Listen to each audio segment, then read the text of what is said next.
My wedding ring catches the autumn sunlight as I grip the steering wheel, sending familiar sparkles across the dashboard. 4 days early. The thought brings a smile to my lips as I pass the landmarks I've missed during 11 months abroad: Anderson's Hardware with its perpetually crooked sign, the corner bakery where Logan proposed 15 years ago, St. Michael's, where we exchanged our vows. I touch the Alaska travel brochure tucked in my purse. Logan's dream destination, finally within our reach after I accepted all those extra consulting projects. The thought of his face when I show him the tickets almost makes up for missing our anniversary last month. Just a few more minutes, I whisper, anticipating building as I turn onto Maple Drive. My mother-in-law Dorothy's colonial-style house comes into view, its crisp white paint gleaming in the late afternoon sun. I slow down, savoring the familiar sight, then freeze.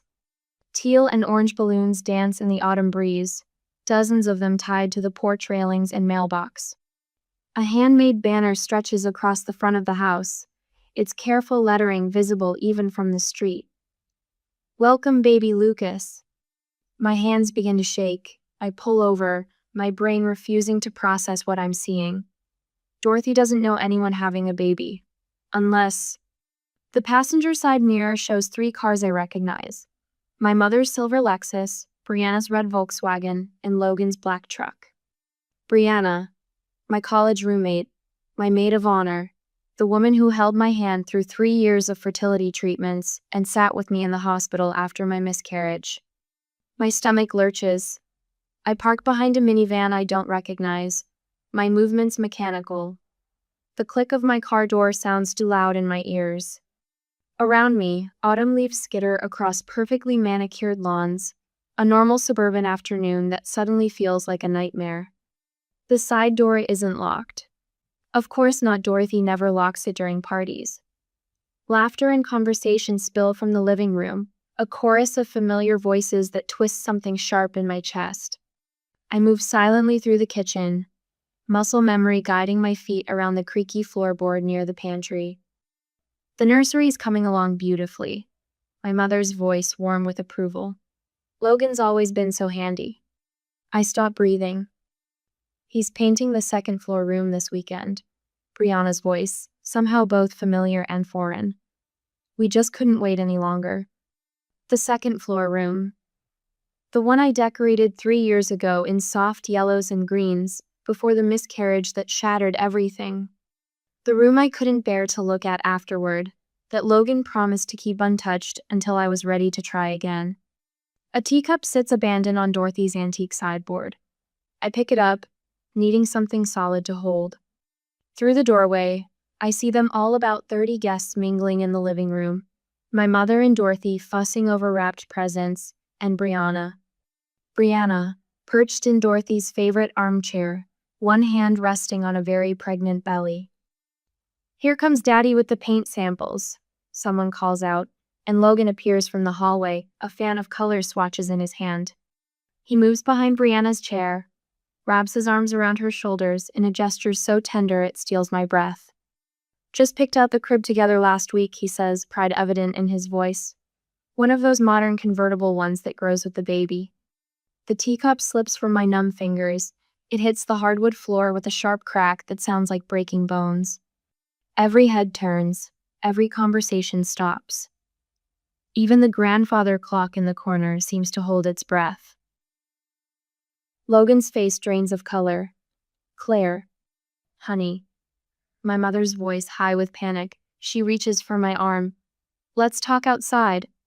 I step away from her grasping fingers, my shoes crunching on scattered pieces of china. The sound anchors me, keeps me steady as I meet Logan's eyes. "Don't stop the party on my account." My voice emerges calm, almost conversational. Someone gasps, probably Aunt Susan, always one for dramatics. "Claire, I can explain," Logan starts, but his words wobble and die. "Explain what?" The question floats out, cool as winter frost. "How you've been playing house with my best friend while I worked 60-hour weeks overseas." A bitter laugh escapes me. "Or maybe you'd like to explain how I've been paying our $2,100 monthly mortgage while you searched for your passion and apparently found it in my maid of honor."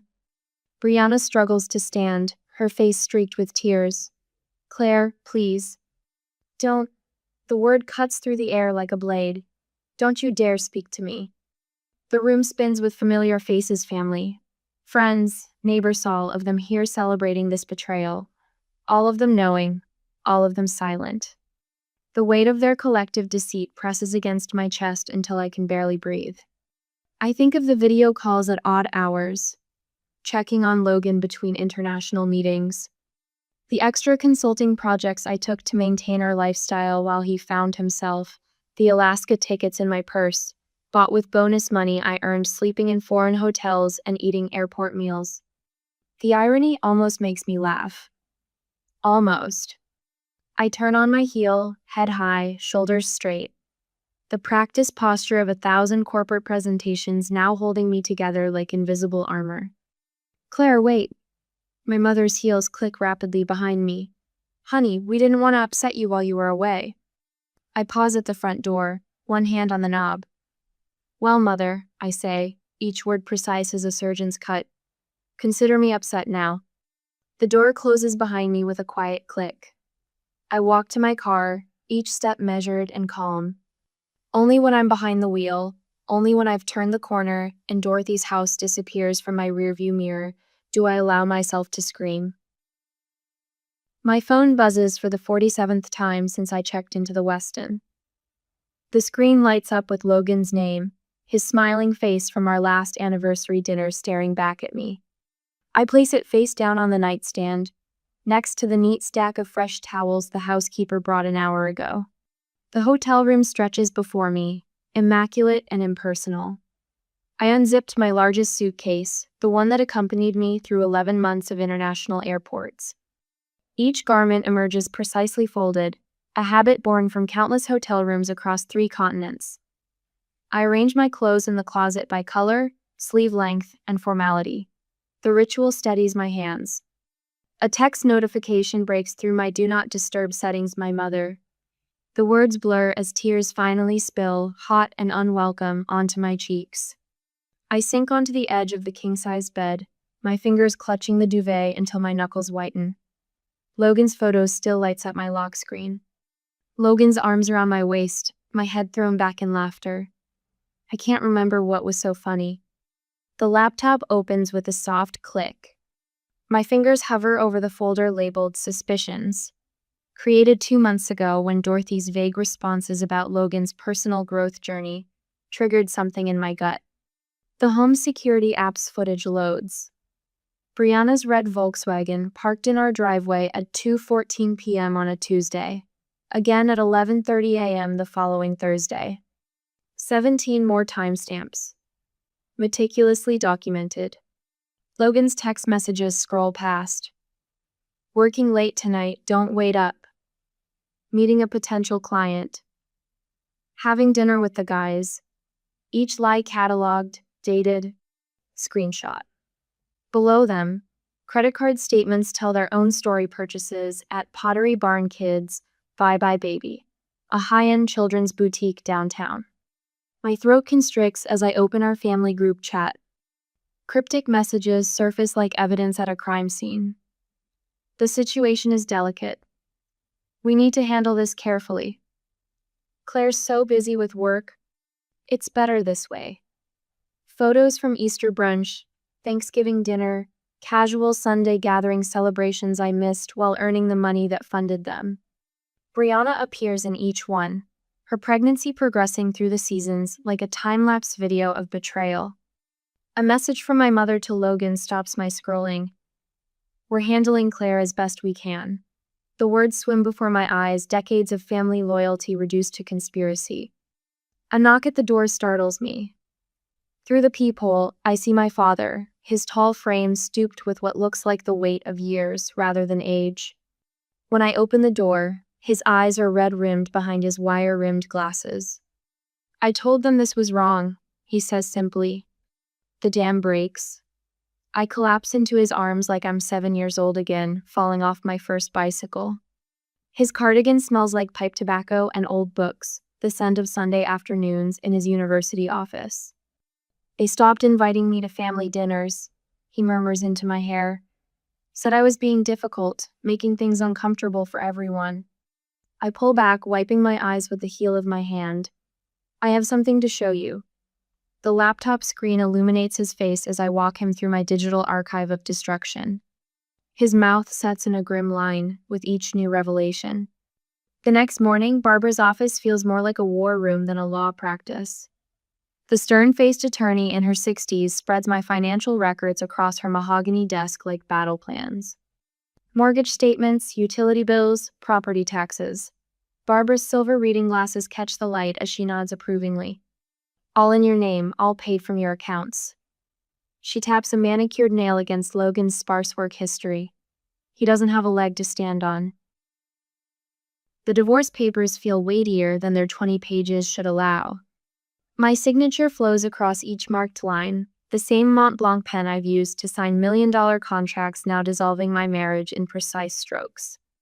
We'll file first thing tomorrow, Barbara assures me, sliding the papers into a leather folder.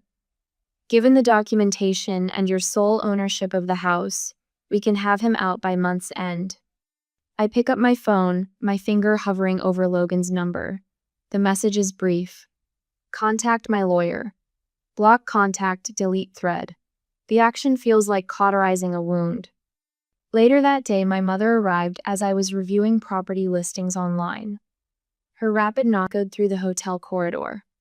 Claire Elizabeth Wilson, open this door immediately. I take my time walking to the door, smooth my hair, adjust my collar. She bursts in like a storm front, designer handbag swinging. You can't throw away 15 years of marriage, she declares, hands planted on her hips. What will people think? I didn't throw it away. My voice remains steady, a skill honed in boardrooms. He did. You'll regret this when you're alone at our age. Her lips purse, the same expression she wore through my teenage rebellions. I mean her eyes. Like you regret staying with Dad after his affair 30 years ago? The color drains from her face. For the first time in my life, my mother has nothing to say. My phone buzzes again. Logan's 12th new number this week.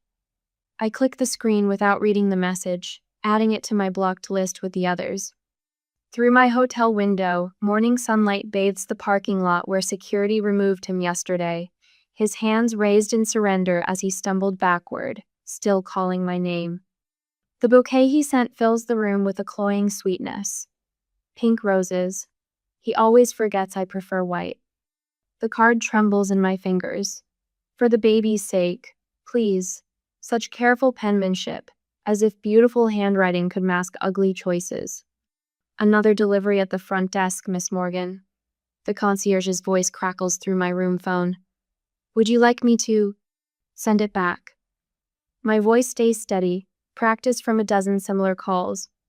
And Patricia? It's time to update the restricted visitors list. I pull up my banking app, muscle memory carrying my fingers through the familiar steps. Logan's name vanishes from our joint credit card with a single tap. Next comes Netflix, then Spotify, then our shared cell phone plan. Each digital severance feels like cutting a string, watching a balloon drift away into the endless blue. The diner's bell chimes as I push through the door, breathing in the familiar scent of coffee and bacon. Dad sits in our usual booth, his crossword puzzle already half finished. His eyes crinkle behind wire-rimmed glasses as I slide into the cracked vinyl seat. You look better this week, he folds his newspaper with careful precision. Less shadows under your eyes. Dr. Martin says I'm processing well. I stir cream into my coffee, watching it cloud the dark liquid.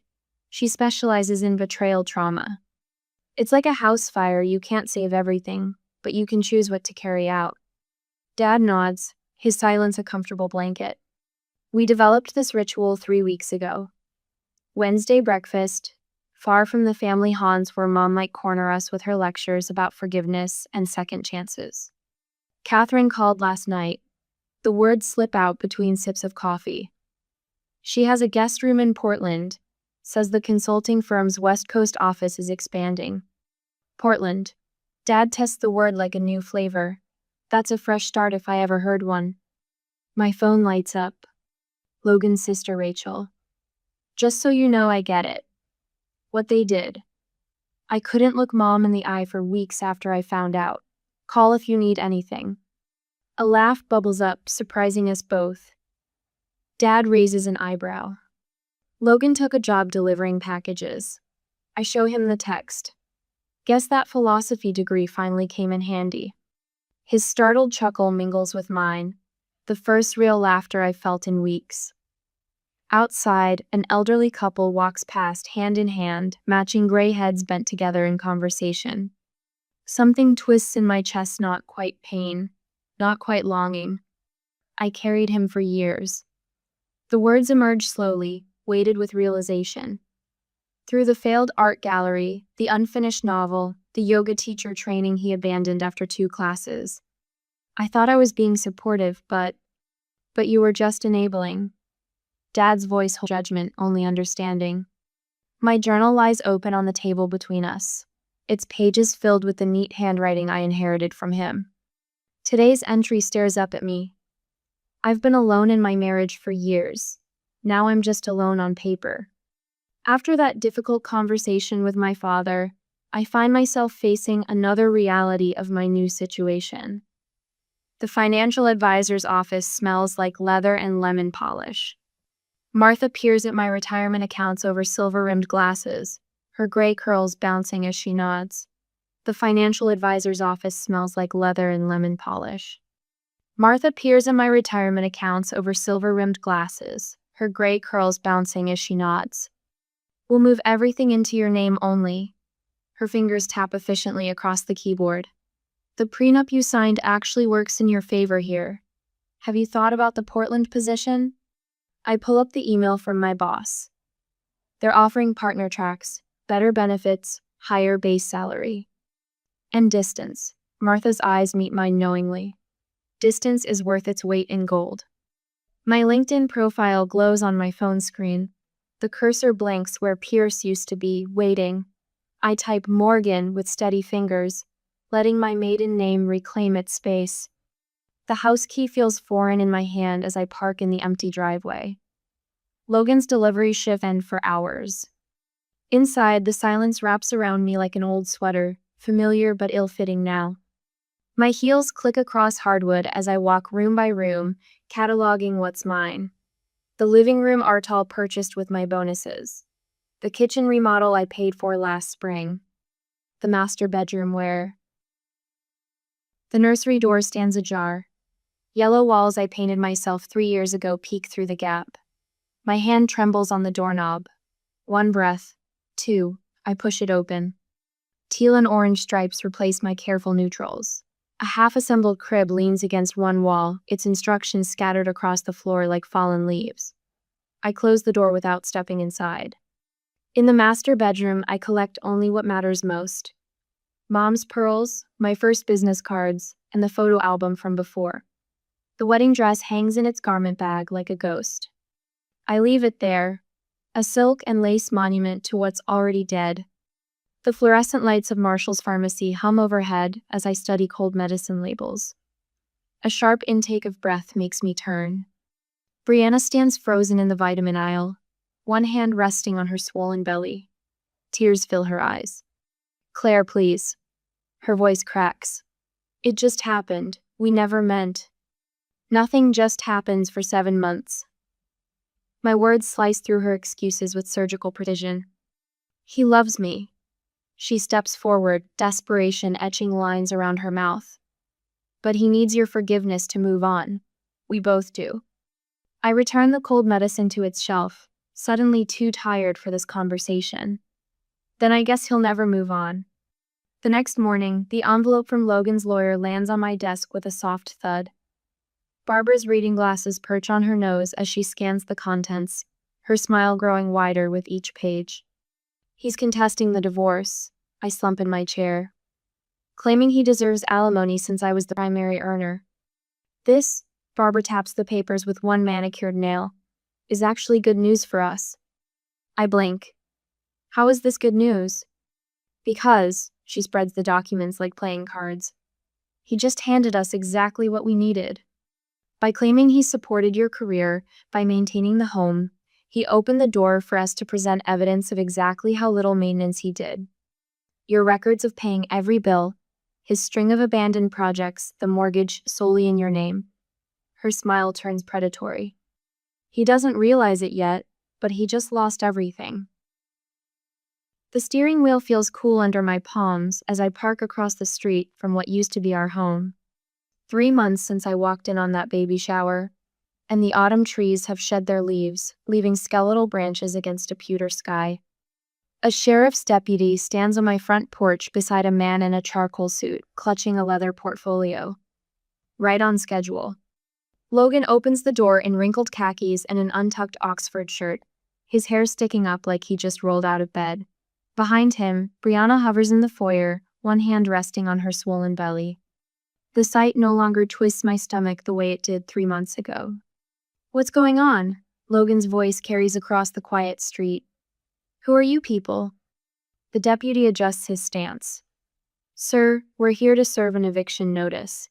The mortgage on this property hasn't been paid in 3 months." "Eviction?" Logan's face drains of color. "This is my home. You can't."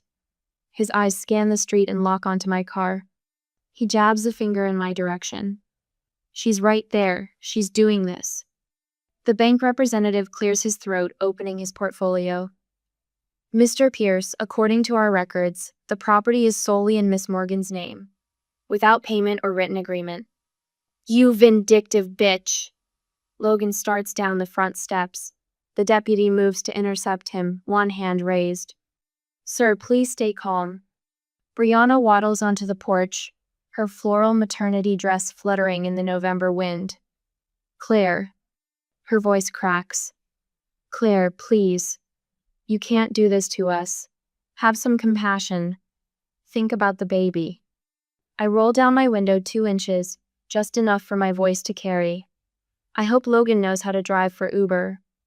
The words float across the land, steady and clear. "Because you're going to need it."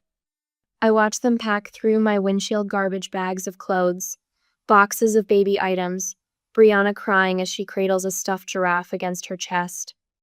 Logan slams the trunk of his car 3 times before it latches over their hastily gathered belongings.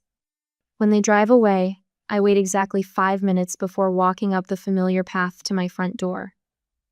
The key slides home with a soft click. Inside, the air hangs stale and heavy with traces of Brianna's vanilla perfume. Signs of their life together litter every surface. Prenatal vitamins on the kitchen counter. A pregnancy book splayed open on the coffee table. Logan's attempt at organizing shows in the crooked stack of mail by the door, bills mixed with baby shower cards. In the living room, dust coats the mantel where our wedding photo used to sit. A new frame has taken its place, Logan and Brianna at what looks like a doctor's appointment, both beaming at a sonogram printout. I pick it up, considering its weight. Then I open the empty fireplace and let it fall. The glass cracks with a satisfying crunch. My phone buzzes. Dorothy's name flashes on the screen. "How dare you?" Her voice trembles with rage when I answer. "You're destroying a family. Do you understand what you're doing?" "Dorothy." I run my finger through the dust on the mantel, drawing a clean line. "Your son wrecked his own home when he moved his pregnant girlfriend into it. No one will take your side in this. The whole family stands with Logan." A laugh bubbles up from somewhere deep in my chest. "They already didn't. Or did you forget hosting his baby shower while I was overseas?" I end the call and move through the house, opening windows. Fresh air rushes in, carrying the crisp scent of approaching winter. In the kitchen, I find a pile of male baby shower invitations with my name scratched out, a sympathy card from my colleagues at the consulting firm, an email printed out from a mutual friend warning Logan that I've turned vindictive. The doorbell rings. Barbara stands on the porch, her silver hair gleaming in the afternoon sun, a thick folder tucked under her arm. The judge laughed. "What?" "Logan's alimony claim." She steps inside, her practical pumps clicking on the hardwood floor. "When I showed the documentation of your income covering all expenses while he found himself." The judge actually laughed out loud. Shortest hearing I've had in 20 years of practice. The signed dismissal feels light in my hands. just a few pieces of paper ending 15 years of marriage. I traced the judge's signature with my fingertip, remembering the weight of my own signature on our marriage license, the promises we made that day in St. Michael's Passage. You did the right thing, Barbara says softly. I look around the empty living room, at the space Logan and Brianna tried to fill with their new life, while the ghost of my old one lingered in every corner. I know. The letter arrived on a Tuesday morning, Logan's familiar handwriting slanting across the cream envelope. Claire ran her thumb across her name, written without her married tightly, a small detail that might have hurt months ago. She settled into the window seat, autumn sunlight warming her shoulders as she unfolded 3 pages of desperate pleading. Logan's words stumbled over each other, ink smeared in places where his hand must have shaken. I know I messed up, Claire, but she seduced me. You were gone so much, working all those hours, and Brianna understood how lonely I was. Claire's lips curved into a smile devoid of warmth. Of course he'd blame Brianna now. She fed the pages into her new shredder, watching them turn to confetti. The sound reminded her of applause. A knock at the front door interrupted her thoughts. Through the peephole, she spotted her mother and Aunt Susan on the porch, clutching what looked suspiciously like a devotional book. Claire, honey? Her mother's voice carried through the door. We know you're home. Claire counted to 10 before opening the door, remembering Dr. Martin's advice about setting boundaries. This is unexpected. We brought tea. Aunt Susan held up a tin of Earl Grey like a peace offering. And some spiritual guidance. 5 minutes later, they were sitting in Claire's pristine living room, steam rising from delicate cups she'd bought to replace the wedding china. Her mother kept sneaking glances at the empty walls where family photos once hung. We've been praying about your situation, Aunt Susan began, flipping open a well-worn Bible. Yellow highlighter marked several passages about forgiveness. Claire sipped her tea, letting the familiar bergamot calm her nerves. How thoughtful. Marriage is sacred, her mother added, hands twisting in her lap. 15 years, Claire. That's not something you throw away lightly. I didn't throw it away. Claire set down her cup with precise control. Logan did that when he gave away our nursery to another woman's child. Her mother flinched. Aunt Susan rustled through more highlighted pages. But forgiveness is between me and God. Claire's voice remained gentle but firm. Trust is between me and Logan, and that's broken beyond repair. The phone rang before they could argue further. Claire recognized her father's number and excused herself to answer it. You'll want to sit down for this one, kitten, he said, using her childhood nickname. Claire perched on the edge of her desk. What happened?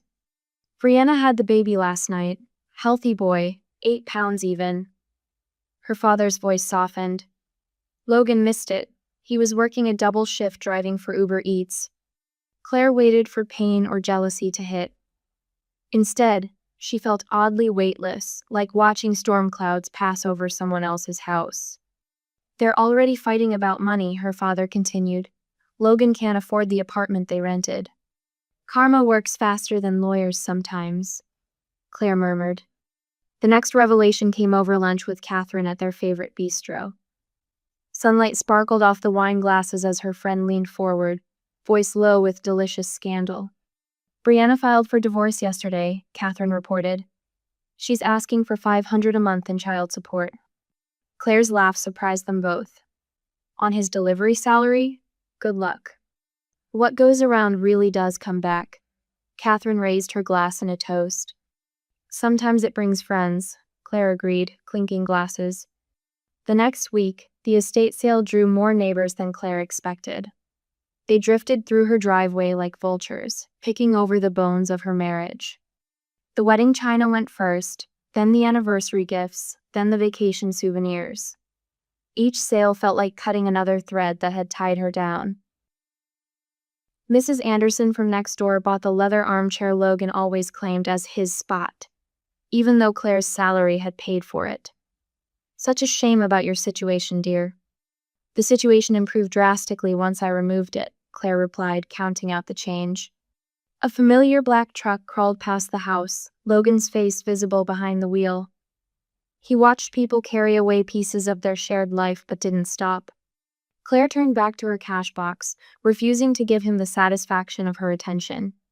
Finally, after 2 weeks of preparations, the Portland apartment felt like a fresh page in a new journal.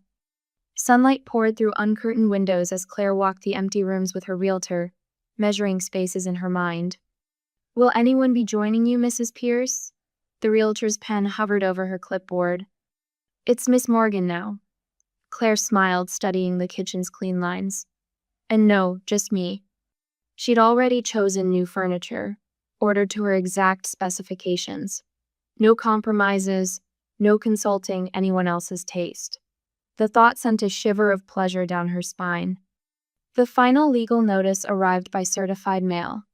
Logan appealed the divorce settlement, claiming he supported her career by maintaining their home during her business trips. Claire's laugh echoed in the empty apartment. Barbara, her lawyer, sounded positively gleeful on the phone. "The judge took one look at our documentation and dismissed it. You kept every receipt, every bank statement, every corporate reimbursement form. It's beautiful. I learned to document everything after the first time he lost our tax records," Claire said. The final hearing passed quickly. Claire wore her lucky blazer, the one she saved for closing million-dollar deals. Logan's shoulders hunched in an ill-fitting suit as the judge systematically dismantled his claims. "The court finds no evidence of material contribution to household expenses or career advancement," the judge concluded. Petition for appeal denied. Claire walked past Logan without a glance, her heels tapping a victory march on the courthouse floor. She felt his eyes following her, but his gaze held no more power than a shadow at noon. Outside, autumn painted the trees in triumphant colors. Claire tilted her face to the sun, breathing an air that tasted like freedom. Her phone buzzed with a text from her father. "Proud of you, kitten." She smiled, typing back, "Taking myself to dinner to celebrate. Love you." Later that night, the hostess at her favorite restaurant led her to a quiet corner table. "Just one tonight?" Claire ordered champagne, remembering all the times she'd eaten alone in hotel rooms while paying Logan's bills. "Just one," she confirmed. "And that's exactly perfect." The breeze carries the scent of fresh paint through my Portland apartment as I adjust the angle of my latest watercolor, a sunrise over Mount Hood captured during last week's painting class. Beside it hangs a photo from my solo trip to Denali, my smile genuine as I stand against the backdrop of snow-capped peaks. No trace remains of the life I left behind a year ago, not even a stray coffee mug or forgotten book. I step back, checking the alignment. The morning light streams through windows I insisted on when choosing this place, catching the crystal vase where fresh peonies bloom. Friday's flowers, my weekly gift to myself. My phone buzzes. Dad's smiling face fills the screen as I answer. "The book club loved your recommendation," he says, his voice carrying the warmth I've come to associate with his new retirement community. Though Martha thinks Hemingway was a bit of a blowhard. Martha's not wrong. I curl into my favorite reading chair, the leather still stiff and new. "How's the arthritis?" "Better since I started those Tai Chi classes. Speaking of which, Dr. Martin thinks I should try it too." "Oh?" I trace the chair's armrest, remembering our last session. "We're focusing on future plans now. She says I'm ready." "You are." The pride in his voice wraps around me like a blanket. "You always were stronger than you knew." My phone pings with a text notification. Brianna's name appears, and my stomach tightens. Not with pain anymore, just weary recognition. "Dad, I need to go. Talk next week?" After we hang up, I open the message. I know I have no right to ask. The words blur as I read about Logan's missed child support payments, about her struggles with baby Lucas. My finger hovers over the delete button. Instead, I type, "I wish you and Lucas well, but our paths diverged a year ago." Send, block, breathe. The kitchen timer chimes. The scent of roasting turkey fills the apartment as I check the oven. 6 friends coming for Thanksgiving dinner. My first time hosting since the divorce.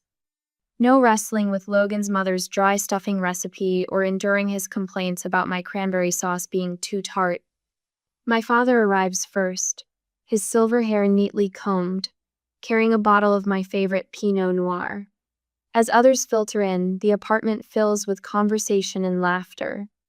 No tension, no unspoken judgments, no careful treading around difficult subjects. Dad raises his glass. To new traditions and second chances. The words settle in my chest, warm and right. I look around my table, friends who know me only as I am now, not as Logan's wife or the woman who walked away. The absence of old pain surprises me, like a wound that's finally scarred over, leaving only the memory of its sting. Later that week, I found the travel agent's letter in my mailbox. The Alaska cruise confirmation makes my hands tremble, but not from fear. 7 days exploring the inside passage, all the places Logan and I once planned to see together. I pin the itinerary to my refrigerator, right next to my promotion announcement and the watercolor class schedule. The morning of departure dawns clear and cool. I stand at the Portland harbor, watching the sunrise paint the water in shades of pearl and gold. My wedding ring weighs heavy in my pocket. I'd found it last night while packing, tucked away in a drawer I rarely open. Seagulls wheel overhead as I pull it out. The sapphire catches the light, sparking memories of a younger woman who wore it with such hope. I kiss it once, gently, then draw my arm back. The ring arcs through the air, catching one final glimmer of sunlight before disappearing beneath the waves. Fair winds and following seas, I whisper, the old sailor's blessing feeling right on my tongue. The cruise ship towers before me, pristine white against the morning sky. The captain greets me with a warm smile as I board, my single suitcase rolling smoothly behind me.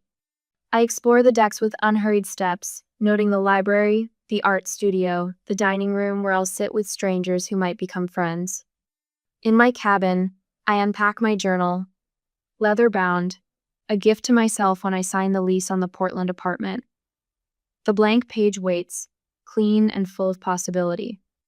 Like the horizon stretching endless and bright before the ship's bow. Like the life I've chosen to write for myself one word at a time.